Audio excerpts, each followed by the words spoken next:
No BS Direct Marketing by Dan Kennedy. He is the guru behind Alex Hormozi and Russell Bronson. This is an excellent playbook for direct marketing. The 10 rules of direct marketing. There will always be an offer or offers. There will be a reason to respond right now. You will give clear instructions. There will be tracking, measurement, and accountability. Only no cost brand building. In other words, brand building will be a side effect of direct response marketing. There will be follow-up. There will be strong copy. It will look like mail order advertising. Results rule, and you will be a disciplinarian and only do direct marketing. Direct marketing is everywhere, making fortunes for national marketers in every category, but strangely, oddly, weirdly copied by very, very few local businesses in those same categories. This strange situation is your great opportunity. So in other words, there's a lot of money to be made with these direct marketing tactics, but a lot of people are not doing it. So you can easily do it simply by copying what's working for other people. Most small business marketing sucks. Effectiveness of marketing messages has declined. Copy that big businesses did before they were big is really what you should be mimicking, not what large businesses are doing now, which is often very creative, big brand advertising that is often to please investors or partners, not necessarily to acquire new customers. Copying them now is a rabbit behaving like a lion. So yes, what a lion does is successful, but it doesn't make any sense when you're a rabbit. You don't go around trying to scare creatures that are much larger than you or much more lethal. Now, let's think about the gold rush for an example here. More money was made selling shovels, mules, equipment, tools, maps than actually getting gold. So the equivalent today is a lot of people are making money selling the marketing software, the social media. You have the media salespeople, the ad agencies, the web developers, the social media wizards. All of them are trying to sell you things because they want to make money. But it's not necessarily what's going to make you money. It's not necessarily going to give you the gold. What's going to give you the gold is often very old-fashioned stuff like postcards sent in the mail, or maybe a direct response ad that you run in social media. It's not necessarily going to be promoting yourself in every possible social media channel, in every YouTube, TikTok, etc. A lot of online traffic is created offline through radio, TV, print, direct mail. Now, in the world, basically 1% of people make tremendous income, or perhaps in a country.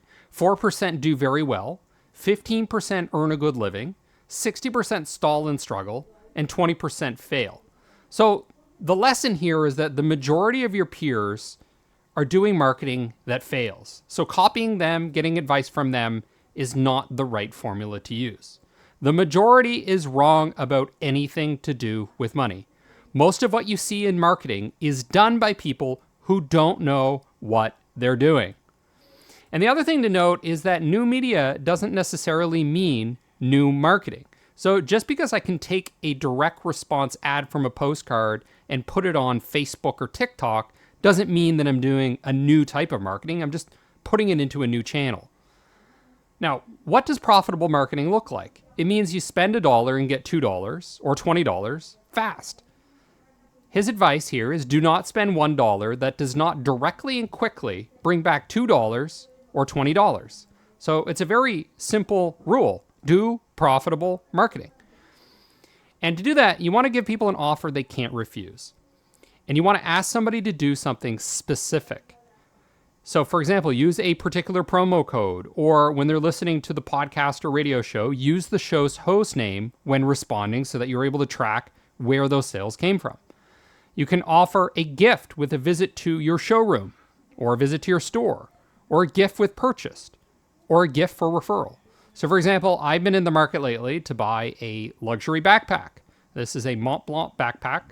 Costs a lot of money. It's about $2,000. But look, they have an exclusive gift. Complimentary Mont Blanc leather pen sleeve as long as you spend 30,000 Filipino pesos.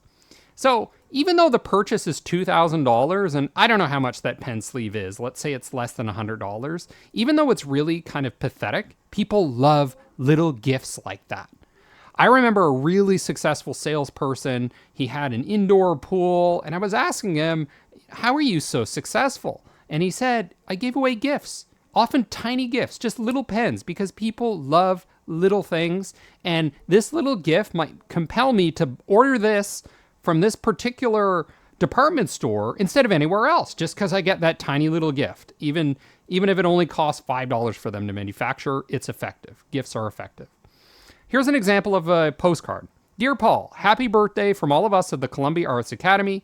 Come back and make music with us by signing up for lessons, and we'll give you your first lesson for free. Again, this whole gift concept and a free registration. $57.50 in savings. You can also give this to a friend or a family member. Wishing you an amazing birthday, and let's make music. So, promoting specific offers, promoting specific bonuses is how you bring in new customers. And there are basically two types of offers. One is requesting a purchase, and two is a lead generation offer. So let's talk about requesting a purchase offer. An example would be buy one, get one free. But you got to keep in mind that offers that are discounts are dangerous because they can eat into your profits and your long-term potential for growth. A gift with purchase. So for example, I was walking through the mall and I saw a big sign outside of a store that said you get a free umbrella if you spend X amount of money or buy X number of items. Very compelling offers, even though they're very simple.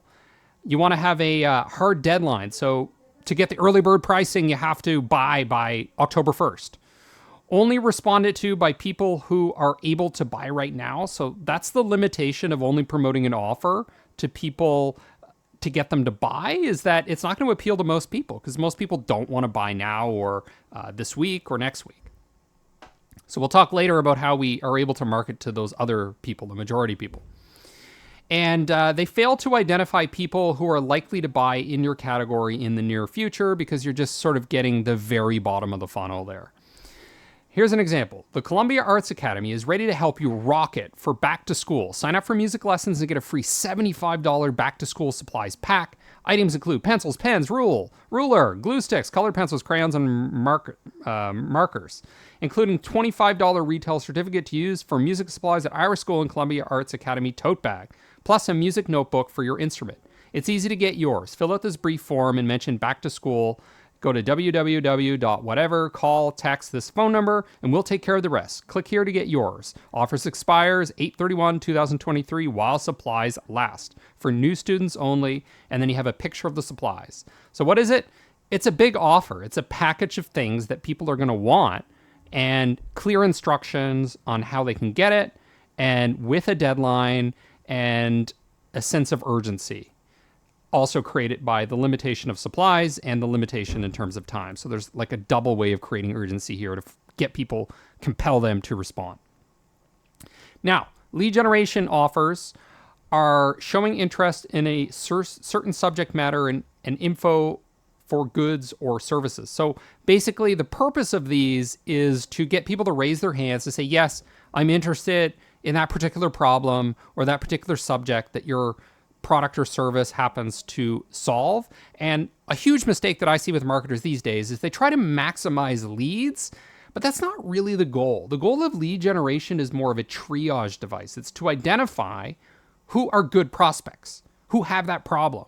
So almost by definition, the purpose is to exclude people, not to maximize as many people as possible. And the idea is to invite further communication from you, in other words, nurturing. Lead generation devices are usually free, but not always. Sometimes it could be a small fee or even a large fee. It substantially reduces waste because you're capturing people who are not ready to buy now, people that may buy, for example, in 3 months in the future.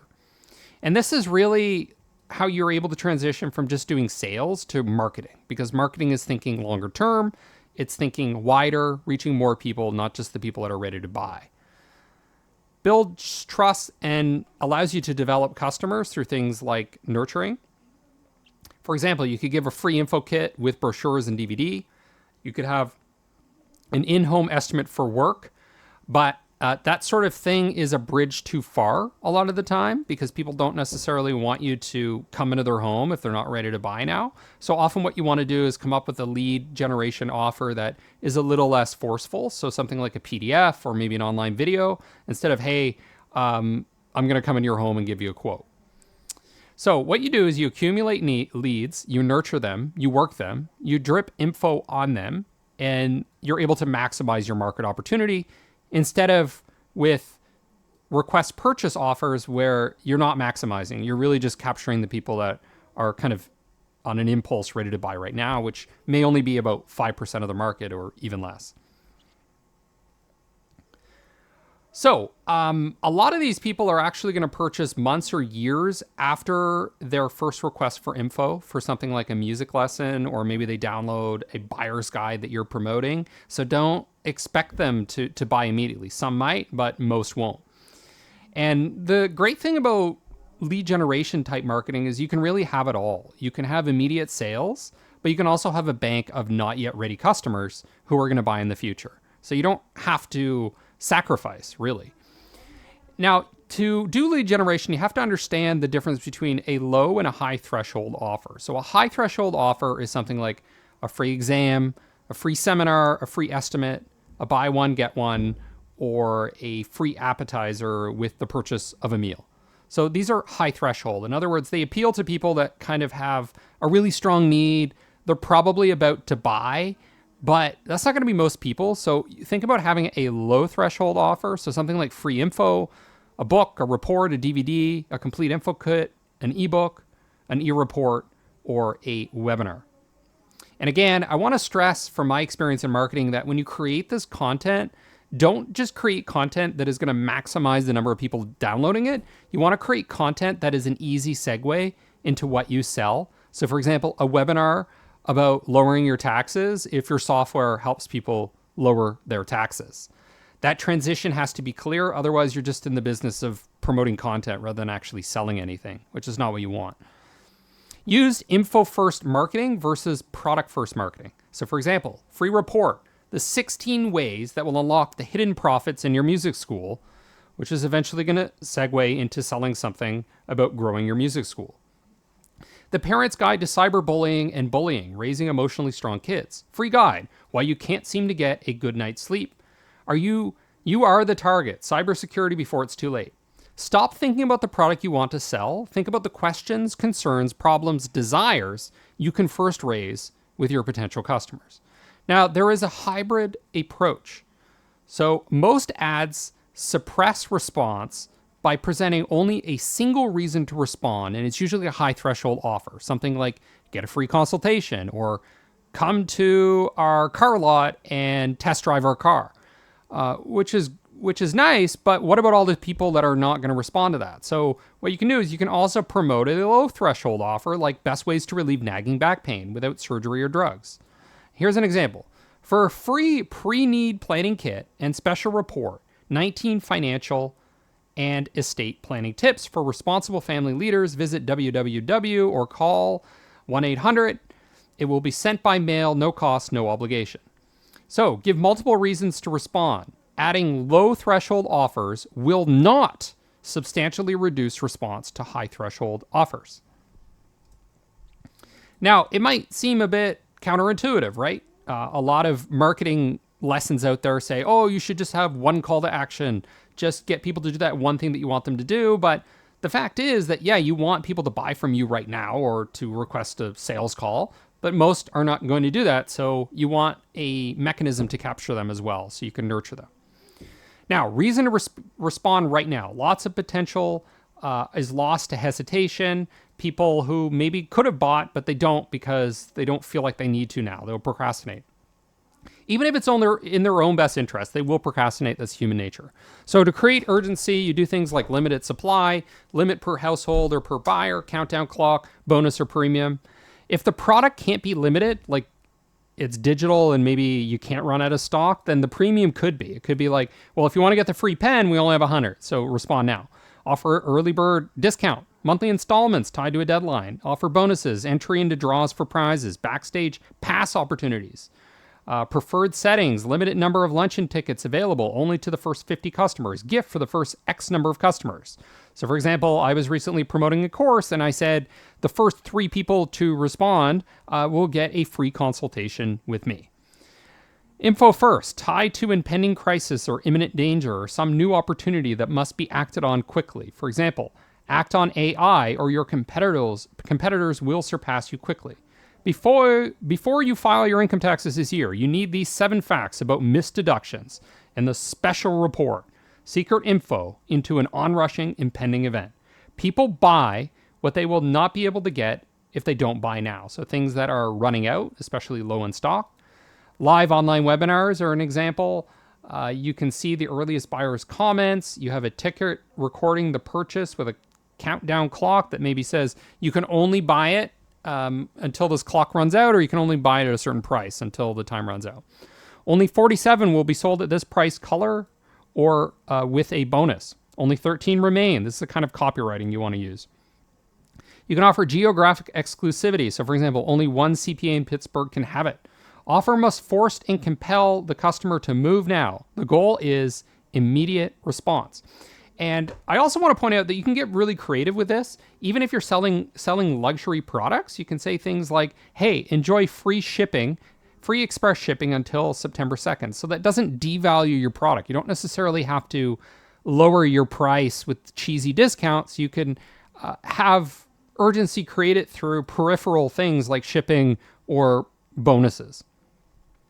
Make the customer obey orders. Offer perpetual reinforcement, simple clarity. Do people really clearly know what is expected of them? Confused or uncertain consumers do nothing, and people rarely buy anything of consequence without being asked. Don't presume knowledge on the consumer's part that is not there. So, for example, using technical jargon they don't get. What to expect at your first appointment. Make it very clear what the process looks like. Make them feel comfortable and confident. What to do next? Call this number to secure one of these 14, whatever they are, whatever that product is, 14 backpacks. No freeloaders allowed. Freeloaders, ads or assets that don't measurably produce sales or consultations. You can take the money that you're spending on those and reallocate them elsewhere. Facebook, for example, misreports and exaggerates views. A lot of vanity metrics are fake. They're from bots. They're inflated by people intentionally. There's farms of people that are inflating these, but the one thing they're not inflating is going to be good, hard metrics like sales. You could do tests like ad 1 versus ad 2. First 6 months purchase activity is going to be one of the ways that you measure success. So it's not necessarily who buys right away, but who buys within the first 6 months based on ad 1 or ad 2 or direct mail 1, direct mail 2. And then you can also measure the long term. Well, did those people refer other customers to us? So the lifetime value of those customers is more in the long term. Offers are key to tracking results. You can also use UTMs attached to online links to see where they came from. So for example, I used to use UTMs to track, oh, this came from Facebook or this came from LinkedIn, etc. You can have codes assigned to coupons, promotional codes tied to different radio hosts. Brand building is a free bonus provided from direct marketing investment. You can also purposely use unbranded ads. Dan Kennedy talks a lot about this, how sometimes the brand is actually hurting the performance of the marketing because people have preconceived notions about that brand or negative perceptions of it, or they kind of ignore it because they just see that it's a branded ad. So this example brought in nearly 1 million new subscribers, and it linked to a video that was 90 minutes and it was unbranded.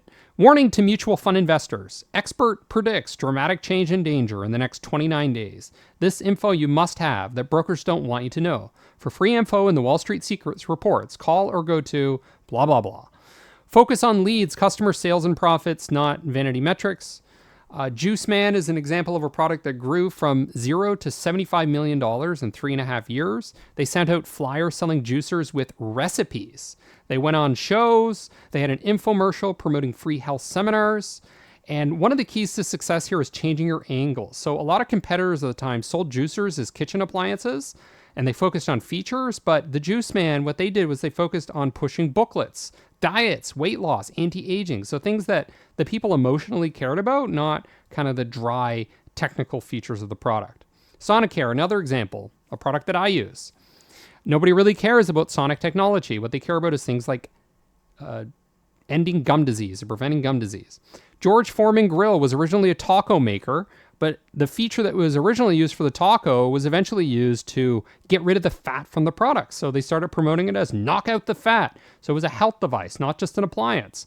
And they argue that there's always a unique benefit. I don't think that's always true, but you can be creative a lot of the time and promote a unique benefit. Look for benefits, become storytellers, tie to life issues and interests instead of just features. No holes in the bucket. Follow up, capture the name, address, email, offer info package, have a free report, coupons, find an extra $1 million in the follow-up. These can multiply your revenues and profits rather than just adding to it. Front end versus back end. Direct marketing is not just about acquiring customers, it's about retaining, repeat selling, cross-selling, and ascending customers on a product ladder where you keep selling them more and more valuable things. Holes, examples, no capture of contact info. For example, somebody visits your website, you don't get their email. No follow-up on leads. For example, SMS that only receives initial automated message, but then there's no conversation later from the salesperson. It's easier to follow up than to get a new lead, so make sure you do it.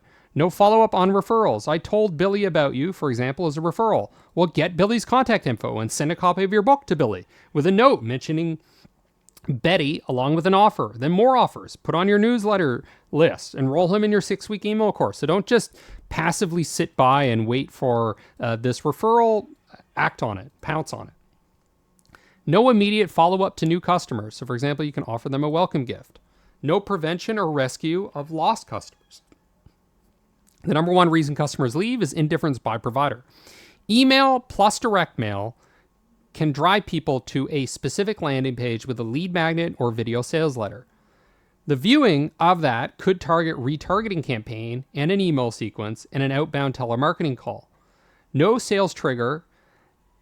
In other words, if they don't buy, you could have a trigger that leads people into another predetermined sequence, trying to get people to respond to a different landing page and a different video sales letter. So you see, like, marketing is about building these systems, especially in direct marketing, where, okay, this funnel didn't work. Okay, let's drive them to a different landing page with a different video. And if they buy, okay, well, let's upsell them to something else.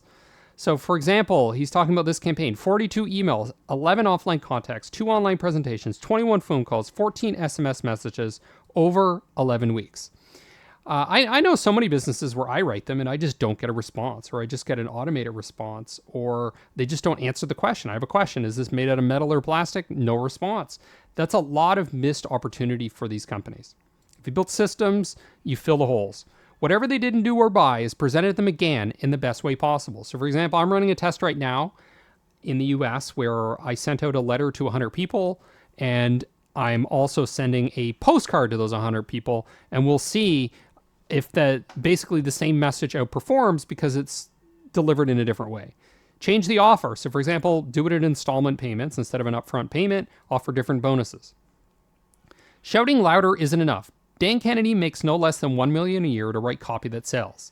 Sales and subtlety rarely go hand in hand. Sensational copy is good. Strong, exciting sales copy with special offers. Exclamation marks. Ordinary and normal are ignored. And this is one of my favorite quotes from this book. Be very, very skeptical and suspicious about investing money or time in media where you are prohibited from doing what works, including delivering straightforward, powerful lead generation or sales messages. And this is one of my huge frustrations with Facebook ads. I love Facebook ads. I think they're stellar. I think their AI is fantastic, but it's really, really getting strict where they're not enabling you to use copywriting that is effective.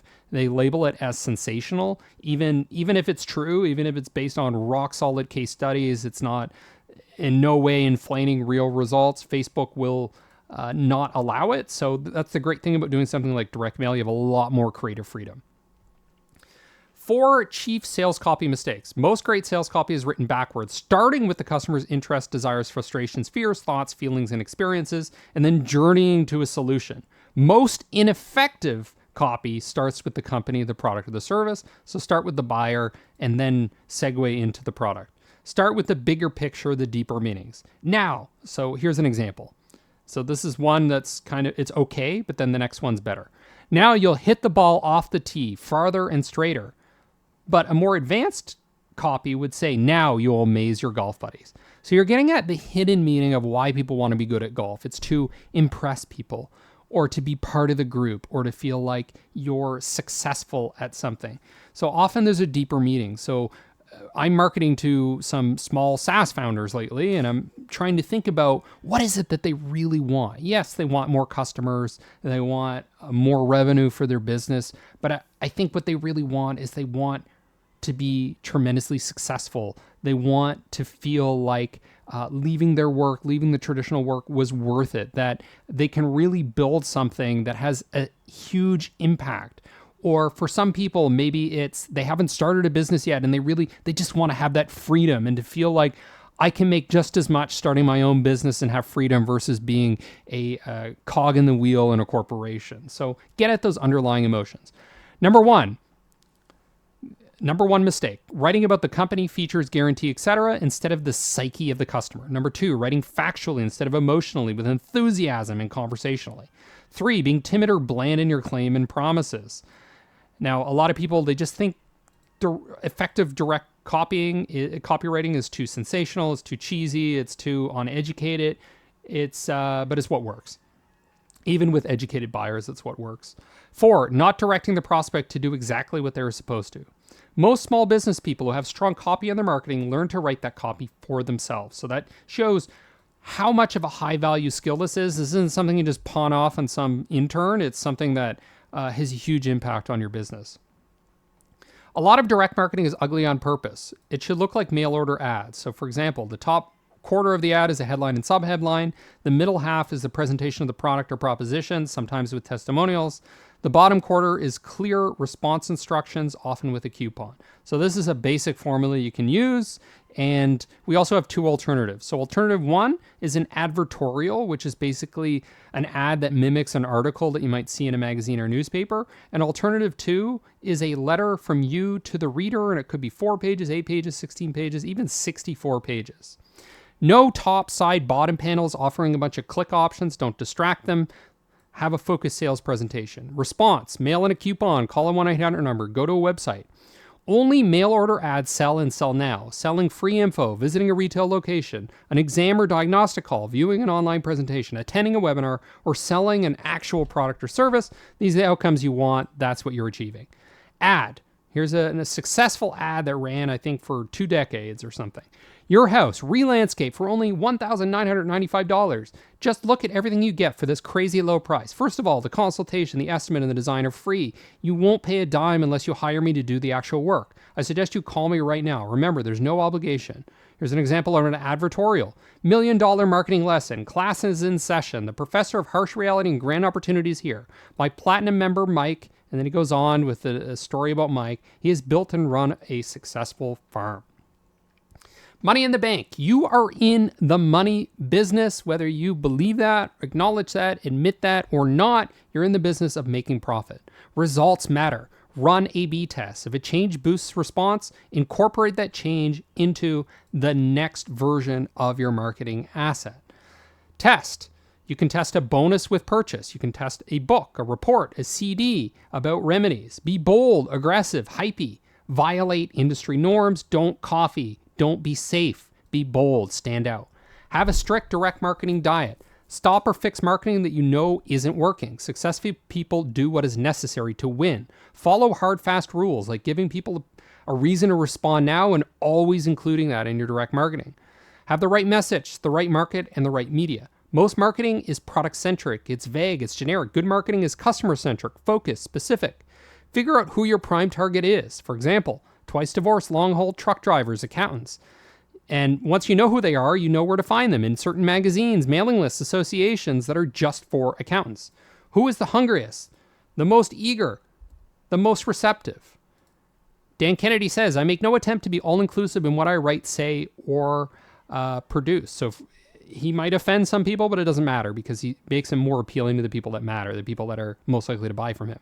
Find the entry point for your customers. So for Dan, that's books. And then he transitions into the core of his business, which is a monthly newsletter. Your message. Your customers and prospects are buried in communication from your competitors. So an example of this is every single day I am bombarded with cold emails, cold messages from people who want to improve the SEO for my YouTube. I do not care whatsoever about the SEO score for my YouTube videos. I don't think it matters. It's not important to me, but nonetheless, they keep writing me along with a million other people. And of course, I'm just going to ignore it. And the reason they're doing this is because they don't realize that these prospects are being bombarded constantly by their competitors. So if they knew that, they'd do something different.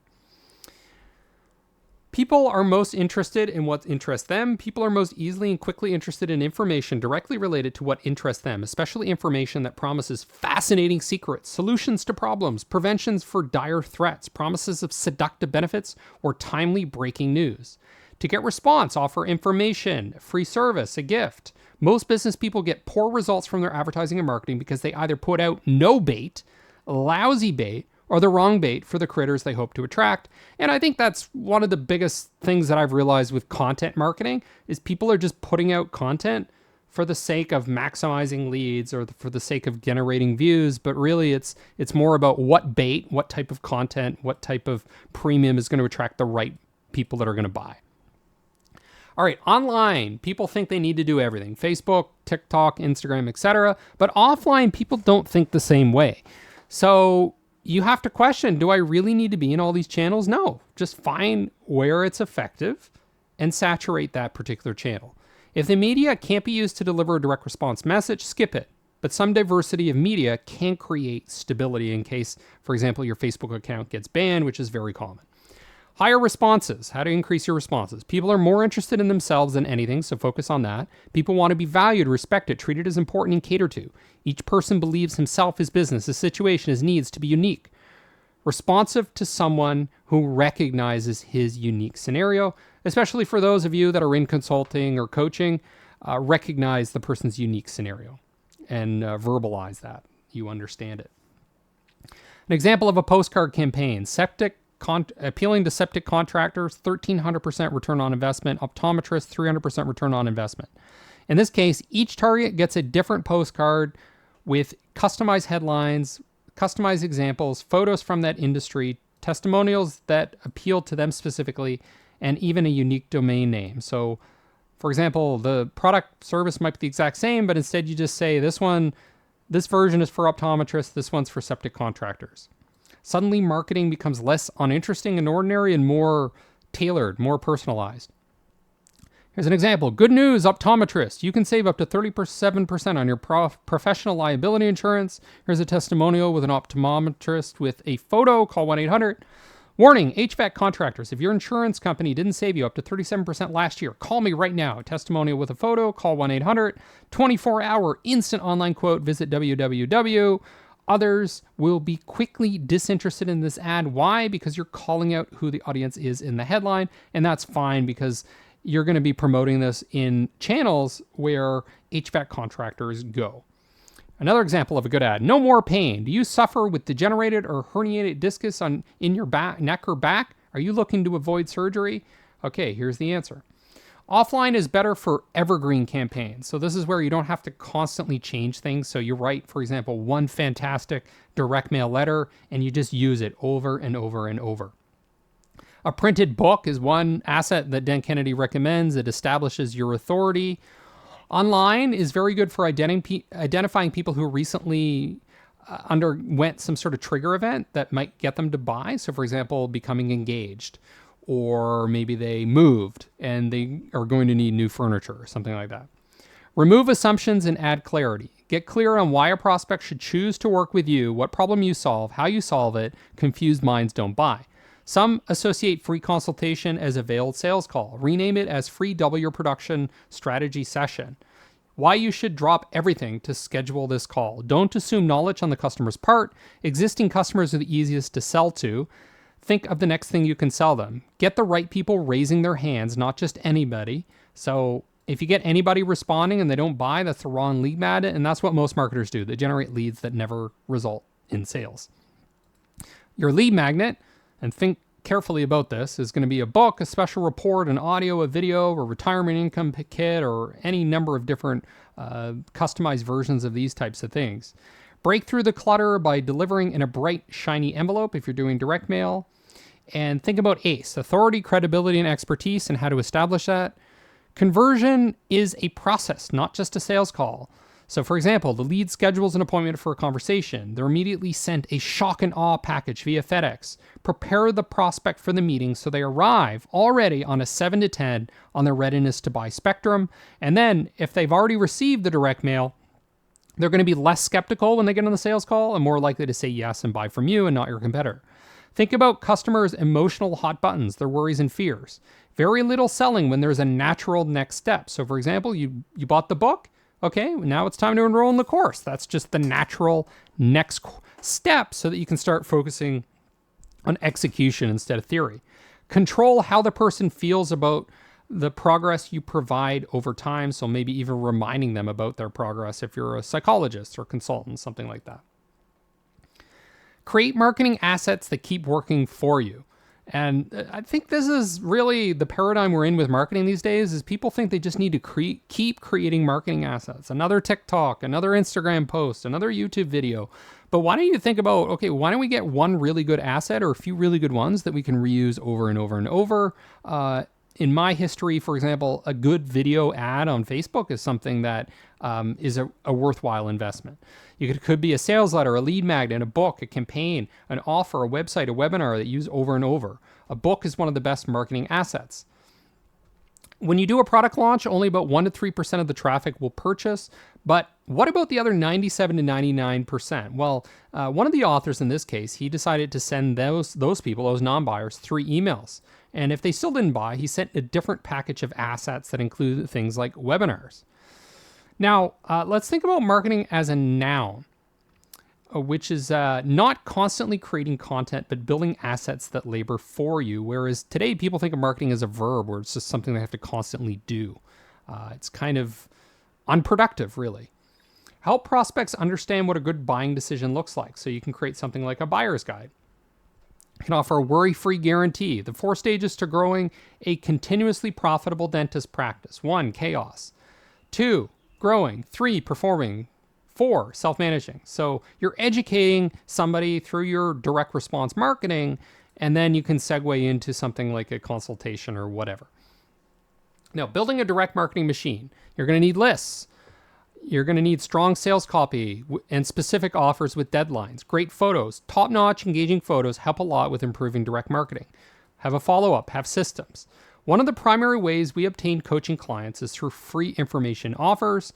And the key one here, I'm reminding you again of this, is the 16 keys that will unlock the hidden profits in your music school, which is a 60-page report. Key number 1, understand that you can grow your school to 300, 400, 500, 1,000 students and beyond. Dear friend in Music Academy owner, are you frustrated by the lack of profit you are taking home and ready to do something about it? How long should a sales letter, free report, etc. be? Long enough to make the best possible sales presentation, leaving no stone unturned. And that's something you really learn about sales, is people have tons of objections. But if you write something long enough, if you include enough information, you can address each and every one of those key objections. Sell by story. GreatLegalMarketing.com teaches lawyers how to build their practices. So you could tell a story about a lawyer who built his practice. The real treasure is buried in the follow-up system. So most people don't buy right away, but in the follow-up, even if it's just one email follow-up, they might buy. Invite prospects to contact you and request more info from you. Best marketers have multiple info products for each product. Offer something of real value immediately. Foolish to try to outspend competitors. Instead of trying to outspend them, shout a different message. Waiting until someone has decided to find a lawyer is too late. So one thing you can do to distinguish yourself from competitors is go up the funnel. So instead of trying to sell yourself right away, let's get into the info. So with our free info, you will learn how to avoid the 5 major mistakes that new accident victims make with an assurance adjuster and how to find the right lawyer for your case.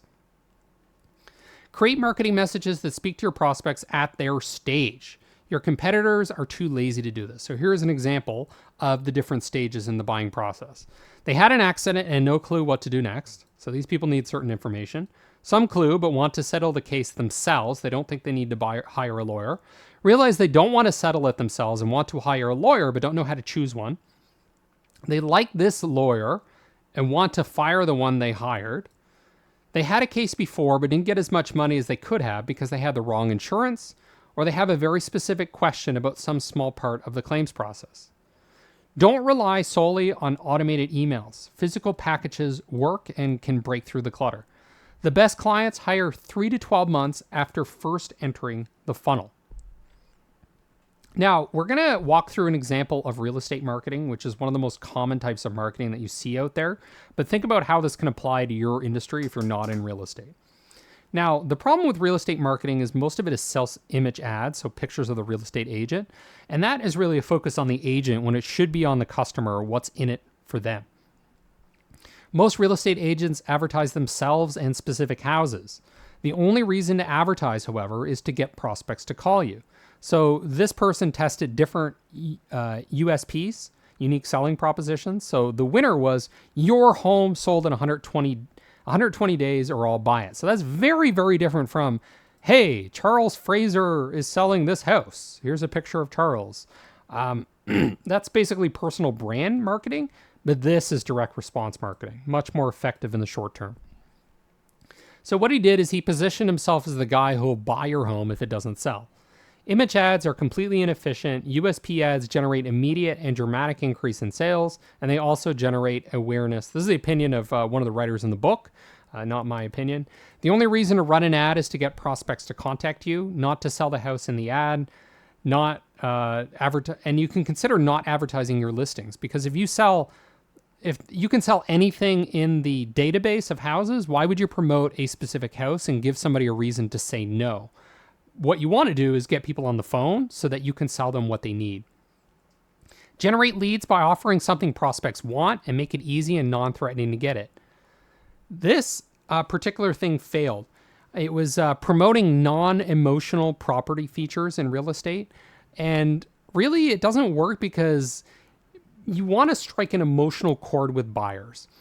And the other problem with including features is that it makes it very easy for people to eliminate the product, the house that you're presenting. So for example, if you say 2 bedrooms and they're like, oh, I need 3 or more bedrooms, then they're just going to eliminate it and say no and not respond.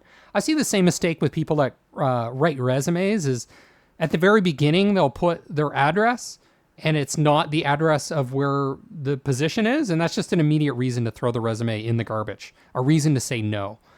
So the agent never gets the chance to tell the prospect about other listings because of focusing on the features. Info like a list of homes is only of interest to real prospects, which is good. And you get 3 times as many prospects responding if they don't have to talk to a salesperson to get the info. So maybe they just call and there's an automated recording, or they just go to a landing page and they request it, but then you try to have a conversation later on after you've given them that first set of information. Drive prospects to a website or hotline, call the prospect back when it's convenient for you. So that's another mistake real estate agents make is their only call to action is to call, and then the real estate agent is constantly on the phone with people just asking very basic things like, can I get your info package or can I get your list of homes? But why not do it when it's convenient for you through using this process? Replace property-specific ads with wide funnel ads, so ads that appeal to a large number of people that offers lists of homes that can't be eliminated. In other words, there's no excuse for saying no. You could do something like offer a tour of homes and have a whole bunch of prospects come in at once, and you could also offer a free report with valuable information.